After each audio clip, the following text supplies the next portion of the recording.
Hello, everyone, and good afternoon to everyone here. Welcome to today's talk. As men on this platform in this company, we are grateful for the opportunity to hear renowned people, especially Dr. Abraham Opong, educate us on prostate cancer. It's an awareness talk, so it's a good opportunity for all of us to listen to experts, learn more about prostate and how it affects all of us. So, Doctor, thank you very much for joining us this afternoon. We are most grateful to have you. For all of us, Dr. Oppo is dedicated and accomplished medical practitioner affiliated to Total Clinic with a strong educational background in human biology and medicine. He possesses a comprehensive understanding of healthcare delivery. His expertise extends to occupational safety, health, and environmental management, ensuring a holistic approach to patient care. A certified trainer in first aid and also BLS, Dr. is committed to sharing his knowledge and skills with others. And we can all attest to that. If you've been in this company for a long time, I'm sure you've come across him or met him, at the Total Clinic. Guys, let us, acknowledge the presence of Dr. Dr. Can you hear me? Yes. All right. So we are very grateful to have you here, share your knowledge with us. And we are grateful to also learn from you as men. We've had prostate, a lot of us have not experienced what prostate is, or people close to us who have had to go through the painful experience. So we are grateful for your time this afternoon. But first of all, let's take your welcome note. And for us, we are grateful that you could join us.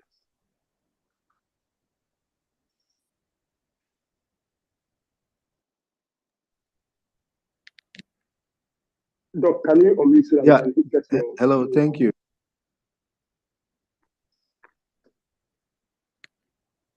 It's a pleasure to have you here once again. Do you have any opening remarks to share with us before we get into the serious talk of prostate awareness? Your line is a bit joint. Okay, please, can you hear me? Yes, yeah, it's better now. Okay, so I would like to pick your initial comments so that we can get to know you better. As I read through your profile, you're someone who welcome the idea of sharing your knowledge with people. So if you can get some opening remarks from you, then before we get into the business of talking prostate awareness. We can't hear your voice well. It's chicky. It's a bit difficult hearing you clearly.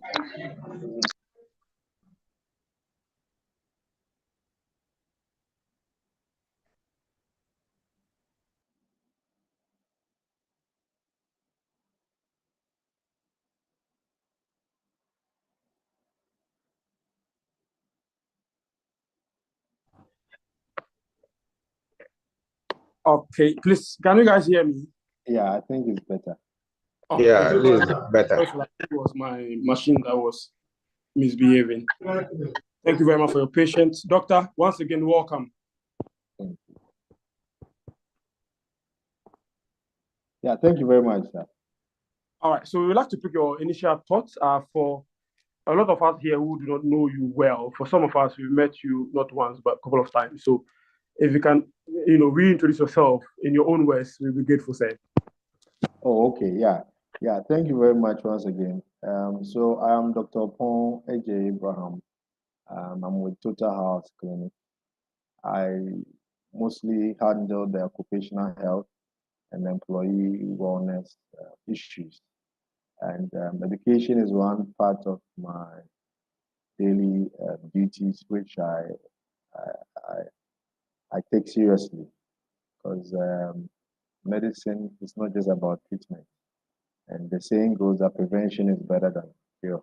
So such opportunities to educate people is very laudable. And I hope we benefit from this session. Thank you very much. All right, thank you too. We are grateful to have you join us. I'm sure for a lot of us, we've heard about prostate, but as I said earlier, um, we've not had it ourselves, just like malaria or headache or anything like that, or even know people who have lived that painful experience. I would like to engage you briefly before you get into your presentation. If we say prostate, what is prostate cancer and what does it mean to have, prostate cancer? All right. Yeah. So when we talk about prostate, first of all, is a male phenomenon or a male health issue. That is to say that our sisters don't have it. So if you're a female, you will not have any issue with prostate because you don't have that organ. So it's a problem for women. We have the prostate gland, and um, normally, as we all grow as a man, you see certain changes which are physiological, but sometimes these changes go out of place and become a disease, and that is where sometimes the prostate cancer can come in. It doesn't mean that everything with the prostate is cancer. And I must say that this aspect of medicine falls under urology. That is to say that if you come and see us, the general practitioners, and we suspect that there's a problem with your prostate, and we think that we'll be veering into the cancer spectrum, then we'll have to refer you to see the specialist urologist, because that is their specialty. But as I'm saying, it's not every disease process of the prostate that is cancerous. Some could be infection, some could be what we call the benign prostate hyperplasia or hypertrophy. That is that become big. So all these are disease or processes of the prostate pathology, but it doesn't mean that they are all cancerous. When we suspect it, we escalate it, we let our seniors, the specialists, they will see you, and then they will take it from there.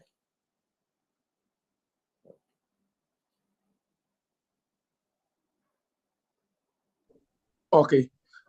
Doc, but growing up, for instance, I always thought that prostate was mainly for older people, but in the last 10 or so years, we've seen a lot more younger people also, suffer the same. What is causing the sudden, prostate cases in younger, male? Okay, thank you for that question. I wouldn't say it's a sudden incident. So in most cancerous diseases that we deal with, whether in the male or the female, we have risk factors. And one of the things is the family history. So that if it's a problem in a certain family, then it means that we need to be looking out for the males in that family, irrespective of their age. So that, assuming, let's say, grandpa had prostate cancer at age 60, it means that the grandson who is at 25, we have to keep an eye and follow that person closely. So it is the awareness now that is bringing these younger cases out. So it's not like a sudden incidence per se. That notwithstanding, modernization, our diet, sedentary life, all these play into prostate issues. And looking at the world we are in now, there are so many dynamics that have changed compared to the olden days. So those risk factors now too are getting sort of heightened, and you're having these incidences happening in younger men. But typically, prostate cancer, you would normally find it in men in the 50s, the 60s, thereabout. All right, very well. I'm sure we are all eager to hear what you have for us this afternoon. So please, you can shoot. All right, thank you very much. So once again, we're going to talk about prostate. Actually, September happens to be the prostate cancer awareness month, and but I mean we are in November, but we still have to talk about it because it is with us, irrespective of the month. As I said, the prostate gland or prostate diseases are mainly managed by the urologist, and we have a general idea. And once we pick up from the OPD, we have to refer you to see the urologist. So, first of all, I want us to look at what. Please, can I share my screen? Let me see.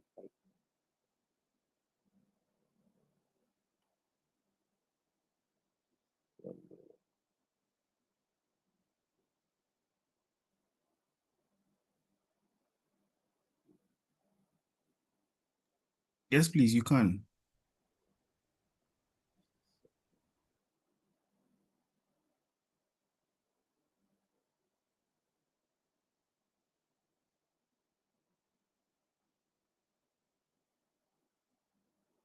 Please, do you see my screen?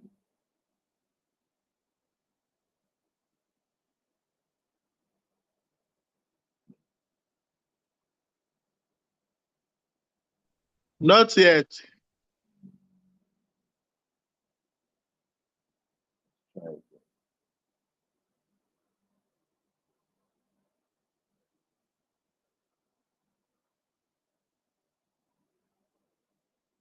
You still can't see it?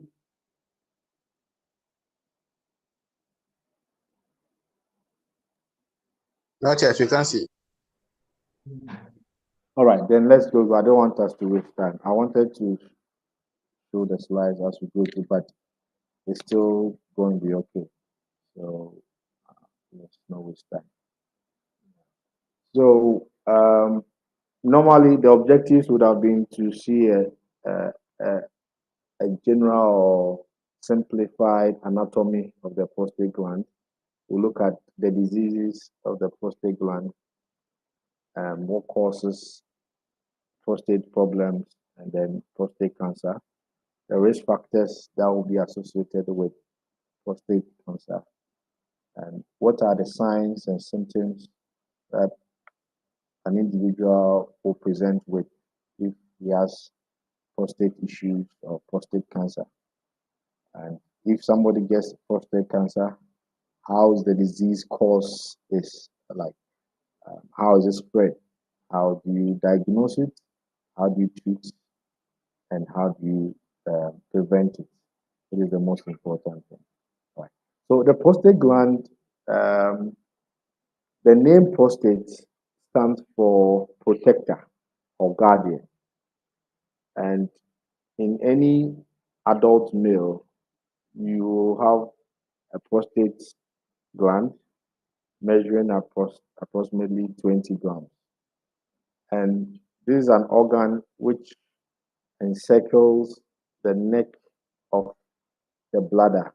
Now, the bladder is the sac where urine collects before you feel the urge to go and pee. So, at the neck where the bladder joins with the urethra, the urethra is the pipe that the urine will pass through to the outside. So, at that junction, that's where you have the prostate position. And this is important anatomical information because when you look at the signs and symptoms, you appreciate it better. Now, the main function of the prostate gland is to secrete or produce an alkaline fluid, which is milky white in appearance. And this alkaline fluid will make up about 30% of the volume of semen. So when a man ejaculates, this alkaline fluid is what keeps the sperms viable, because in the vaginal tract of the female is an acidic environment.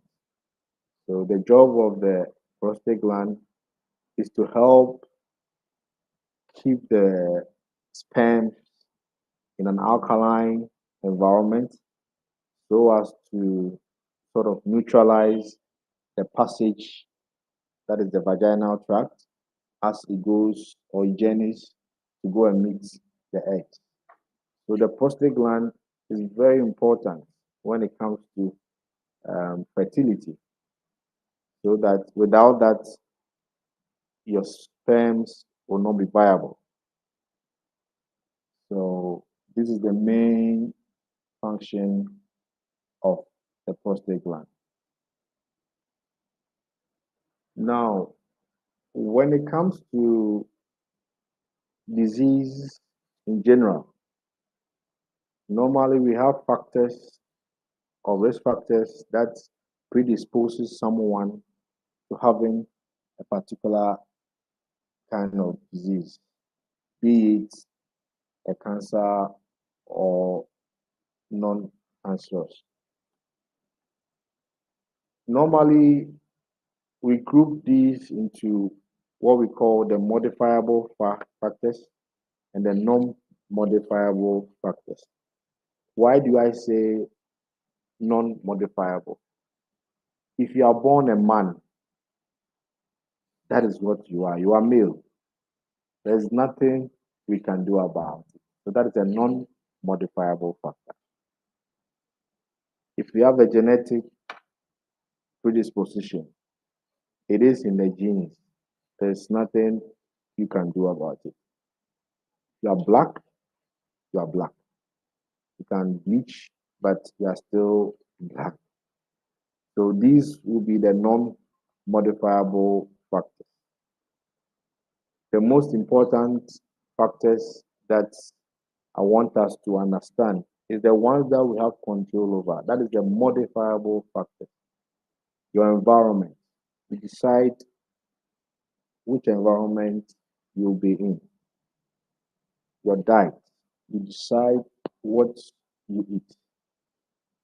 When it comes to alcohol, when it comes to smoking, you can decide what you want to consume, what not to consume. When it comes to taking drugs, be it herbal, orthodox, illicit, these are all factors that you have control over. So those will be the modifiable factors. And those are the things that we need to take particular note of. So with the prostate gland, as I said, it's not every problem that is a cancer. It could be an inflammation. It could be the benign enlargement. When I say benign, it means that it is not cancerous. Or the third and most important is the cancer or the cancerous problems of the prostate. And that is very important because we need to understand it. We need to report early. We need to get treated early. It's not just with prostate cancer. Almost, in fact, every cancer, timing is of the essence. The earlier you pick it, the better your position to treat it and cure it. If you pick it late, it becomes difficult. So we encourage especially with the men, we tend not to report early because we feel we are superheroes. So we wait and wait and wait, and we go do all the things that you're not supposed to do before finally you end up at the hospital. So it's either it's an inflammation, it's a nodular enlargement, or it's a tumor. But it depends on when you report, we'll do our checks, and then we can come to the conclusion and then refer you. Okay. Out of these three, that is the inflammation, the enlargement, the tumors. The enlargements are by far the most common. So as I said, physiologically, every man as you grow, the prostate will get a bit enlarged. That is normal. So these are the very common pathologies, so to speak, that you find with the prostate gland. The inflammations, that is simply put, infections are also there. Somebody can get prostatitis, which might be bacterial. When we pick it up, we give you antibiotics, you be cured. Then the tumors, that's the cancer, those are the ones we need to pick up early. Once we pick it up early, at the very early stages, we can cure it.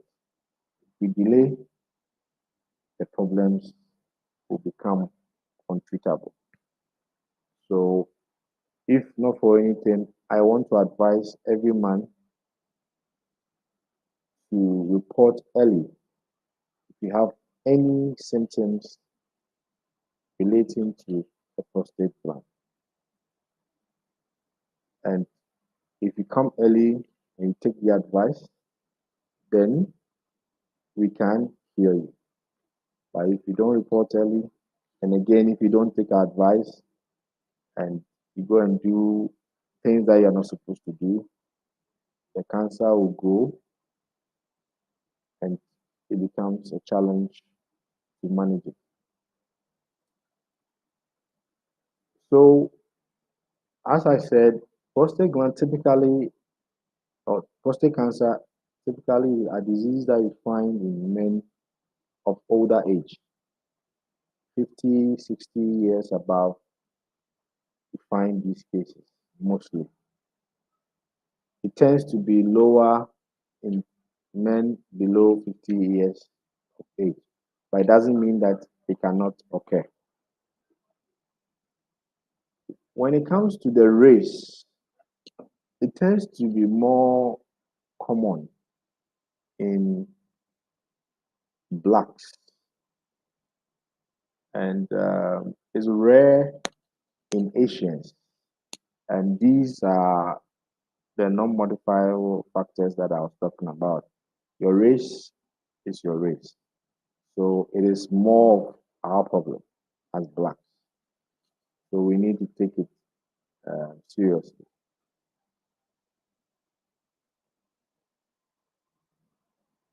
So in terms of the risk factor, we've spoken about the age, the race, the family history, and then we have what's called the hormone levels. So we found out that prostate cancers sort of thrive in the presence or abundance of the male hormone, what you call testosterone. So if you tend to have a lot of these hormones, it will sort of drive the cancers and let them progress faster. Your environment plays a key role. If you work in an environment that's, let's say you are a radiographer, there's a lot of radiation, and your PPEs are not um, protecting you adequately, then the exposure to the radiation can also cause the cancer. So your environment in this instance will increase the risk of getting prostate cancer. Consumption of fats has also been implicated, so that men who eat unhealthy, consume a lot of fatty stuff, have a sedentary life, take a lot of alcohol, there can be an increased risk to getting prostate cancer. Because we found out that increase in dietary fat influences certain levels or the levels of certain hormones. And as I said earlier, the male hormone, testosterone, tends to be increased if you are taking a lot of fat. And these hormones in turn will drive the growth of these prostate cancers. So your diet is key, your environment is important,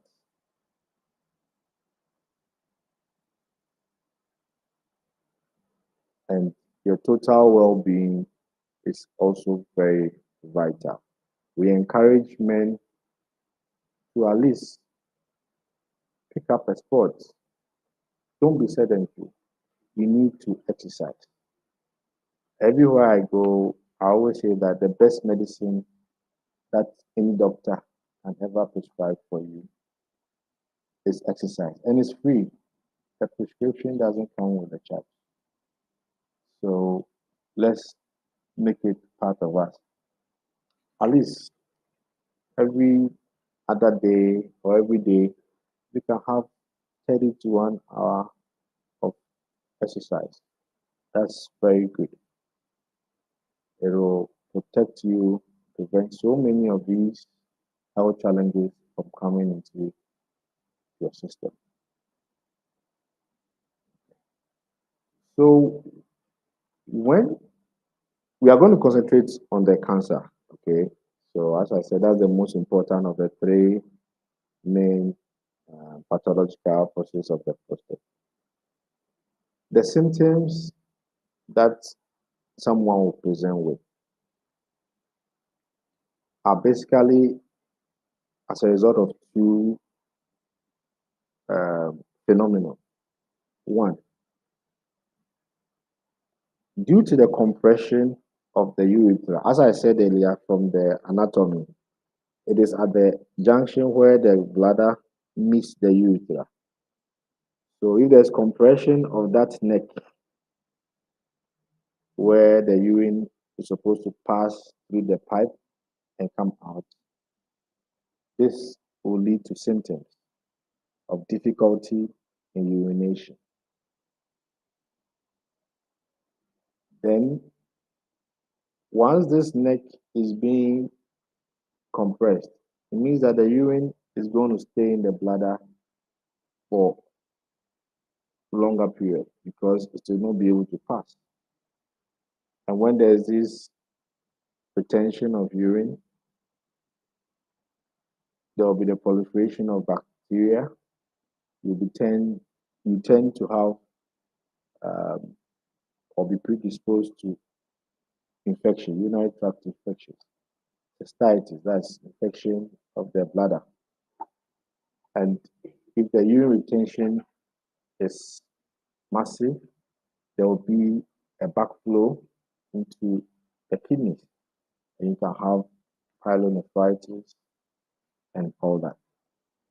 So the anatomy of the prostate gland, where it is located, does explain a lot when it comes to the symptoms that somebody will present with. What are the symptoms that an individual will present with? The patient may start experiencing frequency in micturition, that's frequency in urination. So they will tell you that, doctor, I go and pee, only a little come. Within minutes, I feel like going to pee again. Or, doctor, in the night, now I wake up about 3 or 4, 5 times to go and urinate. Doctor, when I want to urinate, it's difficult in starting. I go, I unzip, and I have to wait for a while before the urine flows. Doctor, after urinating, my urine drops for a long time before it stops. Or when I'm urinating, I feel pain as the urine is passing. So these are the symptoms that an individual will present, which will be pointing to issues of the prostate. Not all these symptoms mean that there's a prostate problem, but they give you, the clinician, an idea of what to look for. Once you present with these symptoms, then we need to rule out all other possible causes. So these symptoms I've spoken about are not specific to the prostate.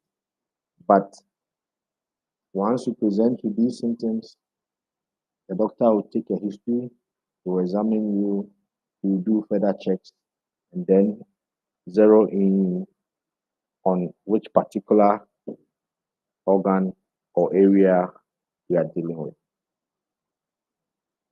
And I must tell you, the retention of urine is very painful, and I don't wish it for any man. If you have your prostate gland enlarged or cancerous, and because of that, the urine is retained, it's very, very, very painful. So when you have these symptoms, please do report early.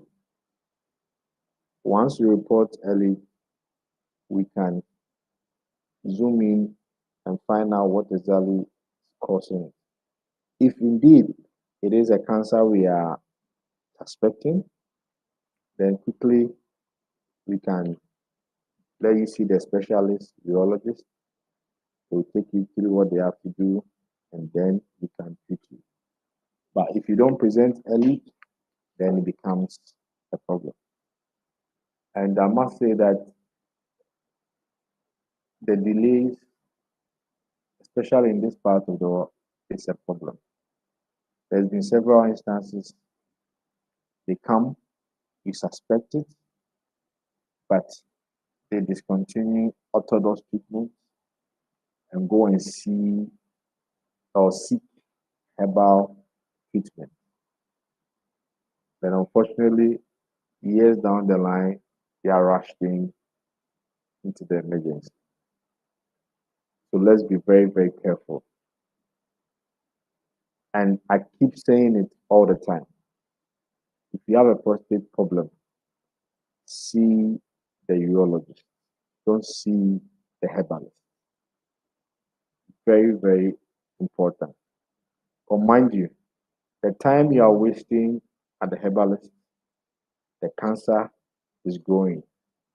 The time you are wasting at the herbalist, the cancer is spreading. It gets into the advanced stages and you rush into the emergency. I'm sorry, at that stage, there's nothing we can do for you. So it's important you report early. Once you're having the symptoms, let's come in. Let's check you out. And look, where we have gotten to in medicine, if you pick it up early, we will treat it. It's not a problem at all. And the expertise are there. Our colleagues, urologists in this country, they can do amazing work. So please do report early. All right. So as I said earlier, the incidence of the cancers are with age. Okay, we have about 70% of it happening in people 70 years and above. But if the family history is strong, then as I said earlier, we'll start monitoring you early in life. Because normally we advise men to start checking their prostate from the age of 40. But if I have a client who have a strong family history, I wouldn't wait till 40. We'll start earlier so that we can catch it early. About 60% of patients who present with prostate cancer uh, normally have it localized in the prostate, and that is normally around stage A or early stage B. And this is the time that we can really manage and cure the disease. If you waste time and it progresses to the advanced stages, that is to stage D, it becomes a challenge. And mostly what we can do at that stage is palliative care because we can't reverse or cure the disease.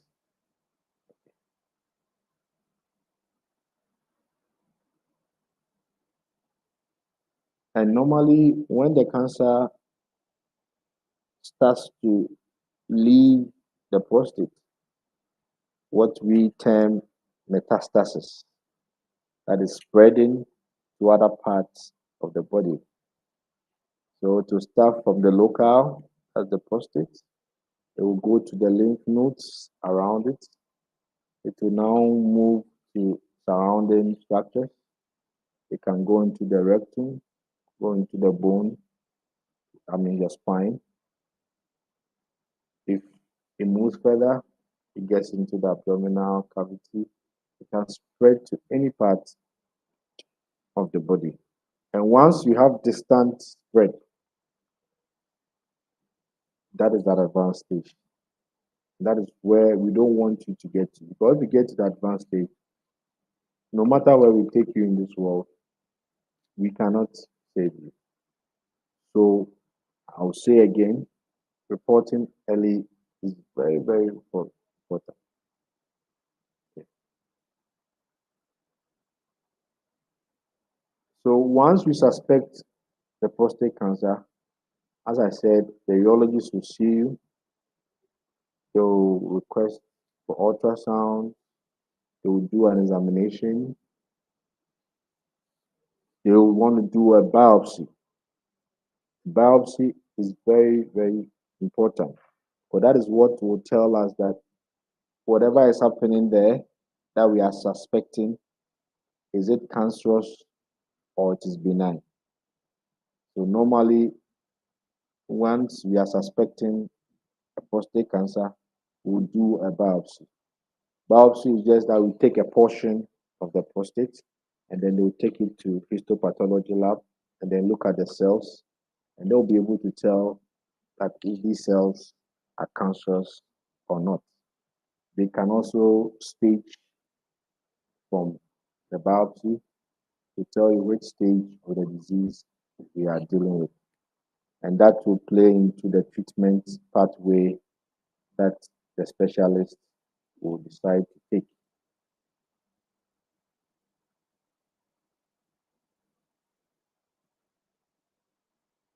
Okay. How do we prevent or how do we pick prostate issues or prostate cancer in time? Prevention. You guys might have heard of PSA, prostate specific antigen. This is a lab test that we take a sample of your blood, we take it to the lab, and it measures this antigen. And once the levels are within the threshold, it tells you that we are safe. There's been instances, I must say, where it could be a little misleading, but it's a holistic approach. You look at the PSA, you look at the clinical presentation, you look at the symptoms, it all comes to play. But it is a very important tool for screening. So we advise all men, especially those who are 40 years and above, that every year in September, the Prostate Cancer Awareness Month, get your PSA checked. Let's see the levels with respect to your age. If you're able to do this every year and the pathology or cancer starts, we pick it early, and the specialist can then tackle it and eradicate it. So the PSA is it's a very important tool in terms of screening for possible prostate cancer. Normally, the levels is between 0 to 4 nanogram per ml. So once you do it and it's going above the 4, then the suspicion is there, and then we'll probe further.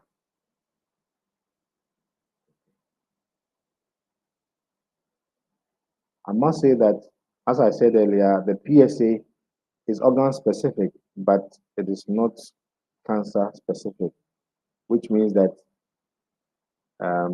high levels of this can occur in other neoplastic or cancerous diseases, not just prostate cancer.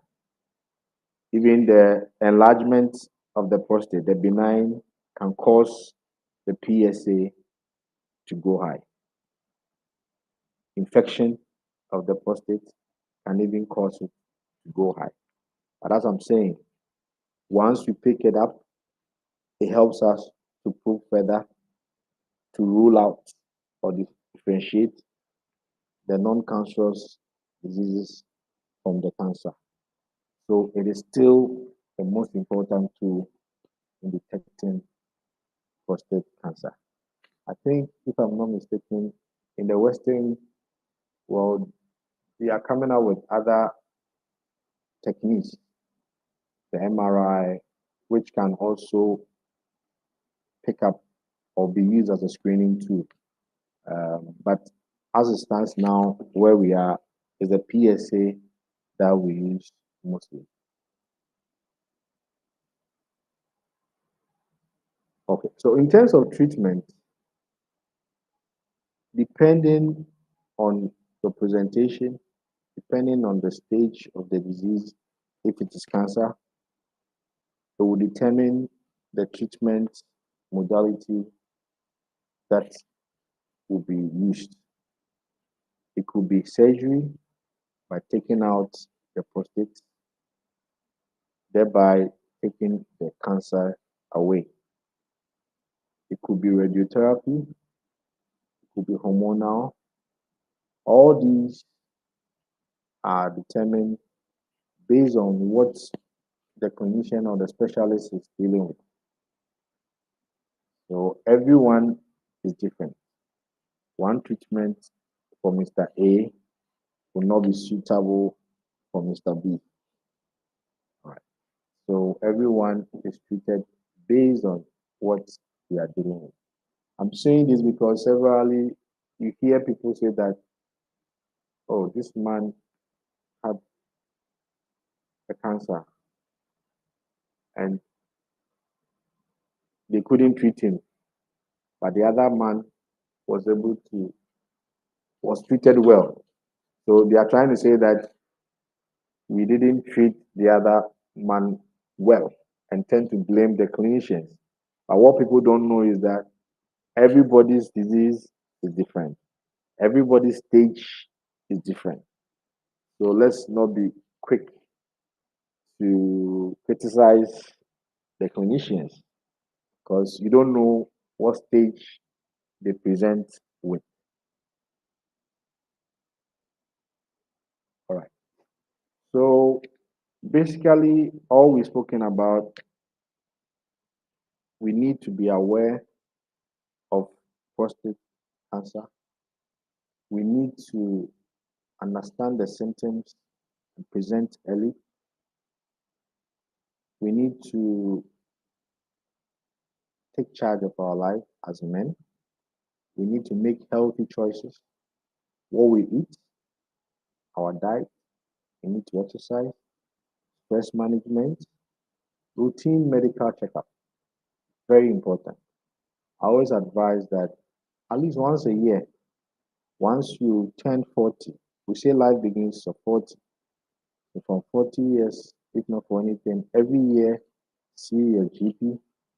Let him take you through some of these tests, the PSA, the BPs, your sugar, all that, so that if there are any issues coming up, you pick it up early and we can treat it. Early reporting is very key, not just for prostate cancer. Almost every disease process, if you report early, then the clinician is better positioned to help cure that disease. Okay, so I'll end my talk here and take questions and discussions with 5 key facts about prostate cancer. Prostate cancer, as I said, is a disease of the male, and it affects about 1 in every 6 men.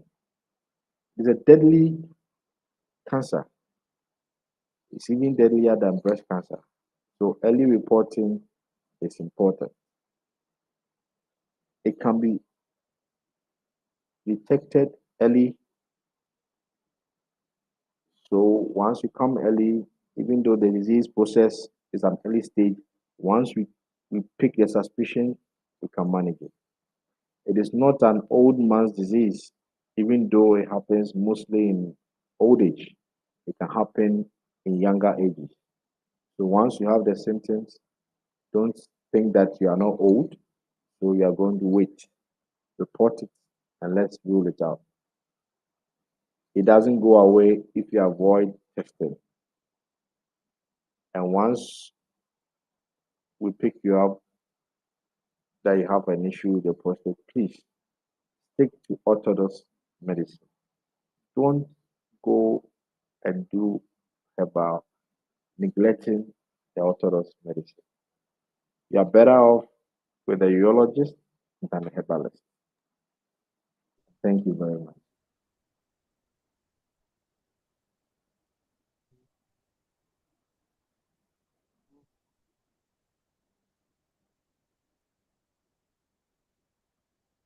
Yeah, very cool. Let me check it.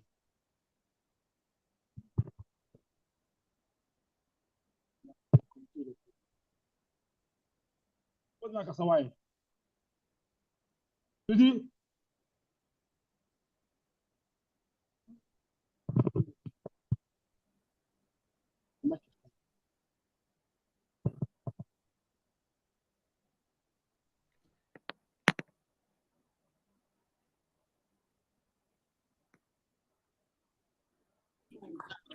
Okay, all right. Thank you very much, Doc. Please, if you have any questions, you can just raise your hand so you ask your question.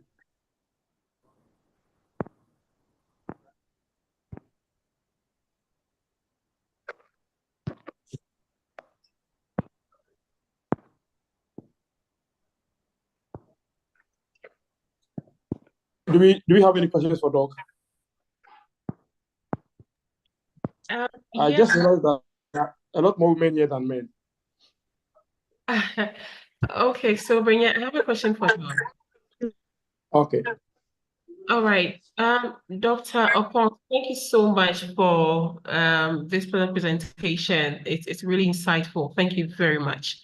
So my question is, at which point is a prostate cancer, like, would it tend to like have a surgery? You know, there are points that it gets so enlarged that they have to have a surgery on it. Is this when it starts like the small lump, or it has to grow to a bigger lump before a surgery will be done? Thank you. All right. Thank you very much. Suji. Yes, that's a very good question. So, in determining the mode of treatment, and in this case, the surgery you're talking about, the specialists normally they look at so many factors. They will look at the stage of the disease, which is very, very critical. They look at the individual, the age, vis-a-vis um, is fertility important at that part or at that point in time in the person's life. So all these factors will come in. But I must say that you, the individual, you are the most important to look at. It's about saving your life. So if you pick the disease up at an early age, where taking the prostate out surgically saves you, then normally that's what you'll go for. And it's not about waiting for it to go. In fact, I had a client a few years back.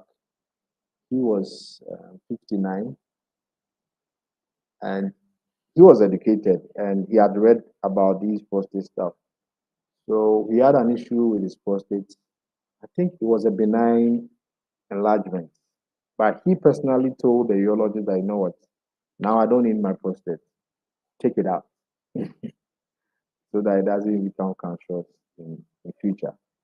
Yeah. But what I'm just trying to say is that mostly at the early stages, that will be what to go for. So you don't wait for it to progress. You take the whole thing away and you are safe. I hope I answer your question. Yes, please, doctor, you have. Thank you so much. So that's a very good one. Please, any other question?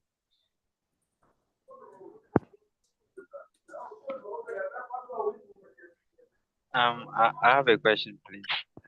Okay, please go ahead. Introduce yourself, please.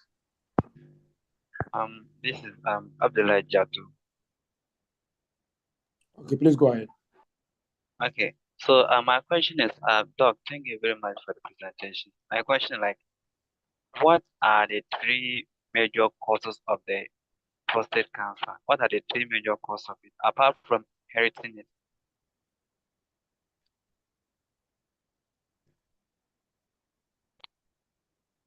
Hello? Hello?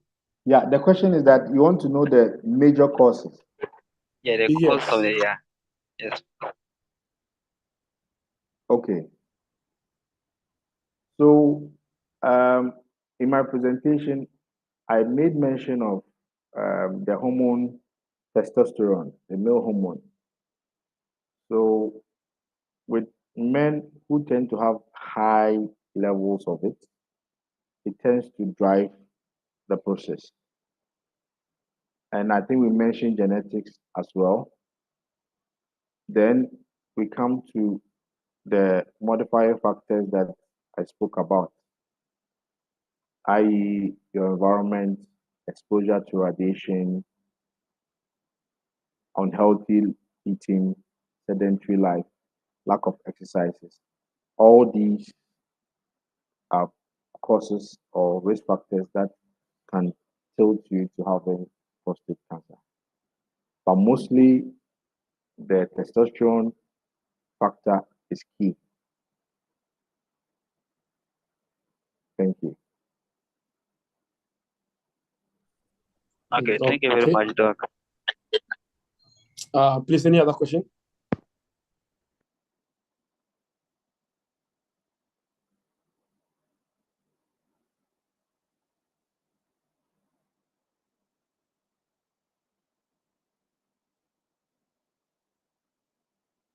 Okay, if you don't have any other question, Doc, thank you very much for your time. I'm sure you'll be seeing some of us very soon at our Total Clinic for much more personal conversations on prostate. Thank you very much for joining the talk this afternoon as well. Hopefully we'll meet again and next time to be a much more pleasant conversation on health. Thank you very much, guys. We'll see you again soon. Bye-bye.